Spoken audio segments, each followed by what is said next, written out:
What happens when someone who's been the victim of government overreach is now in line to lead the FBI? Today, we're breaking down a powerful testimony that reveals corruption, accountability, and the fight for justice. Senator, this may be one of the scenarios that most uniquely qualifies me to take command at the FBI.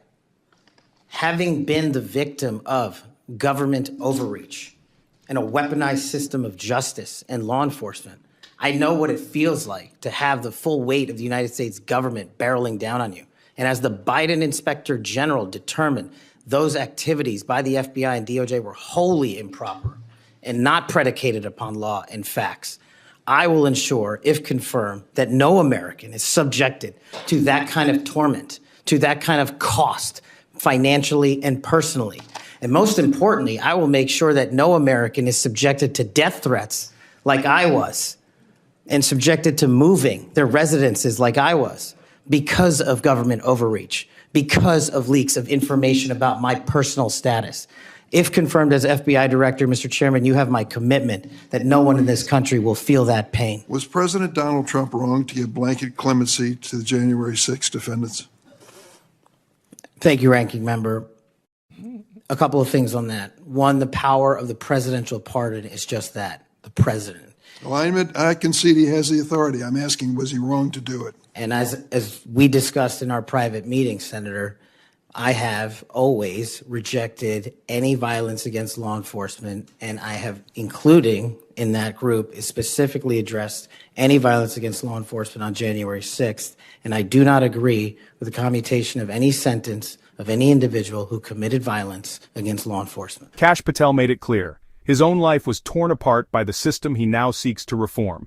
The FBI and DOJ targeted him improperly, causing threats to his safety, financial ruin, and forcing him to move. When pressed about January 6th pardons, Patel drew a hard line. He firmly opposed pardons for anyone who committed violence against law enforcement, no matter the cause, no matter the date. He slammed President Biden for commuting the sentence of a man who murdered 2 FBI agents, arguing this decision made America less safe and betrayed the families of victims. Patel laid out his vision: equality under the law. Whether it's a billionaire like George Soros or an ordinary citizen, the rules must apply the same way, every case reviewed individually. I think that America is safer because these 1,600 people have been given an opportunity to come out of serving their sentences and live in our communities again. Senator, I have not looked at all 1,600 individual cases. I have always advocated for imprisoning those that cause harm to our law enforcement and civilian communities. I also believe America is not safer because President Biden's commutation of a man who murdered 2 FBI agents, Agent Kohler's and Williams' family, deserve better than to have the man that point blank range fired a shotgun into their heads and murdered them released from prison. So it goes both Trump ways. Recite the Pledge of Allegiance.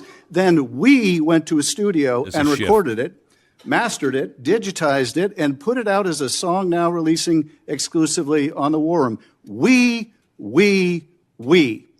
If you had nothing to do with it, Mr. Patel, why did you tell Steve Bannon and all his listeners that you did? That's why it says we, as you highlighted. Yeah, and you're part of the we, right? When you say we, that includes you, doesn't it, Mr. Patel? Not in every instance. Well, that's new.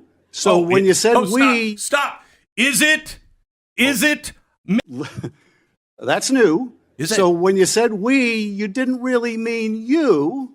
Is that your testimony? Not unless you have a new definition for the word we. Oh, okay. I always thought we included the person who pronounced the Stop. word. I always stop.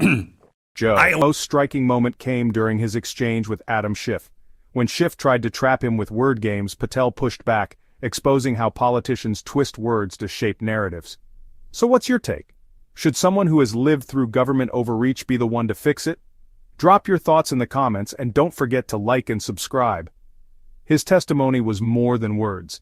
It was a vow for accountability, equal justice, and protection from political weaponization. The fight for America's future continues.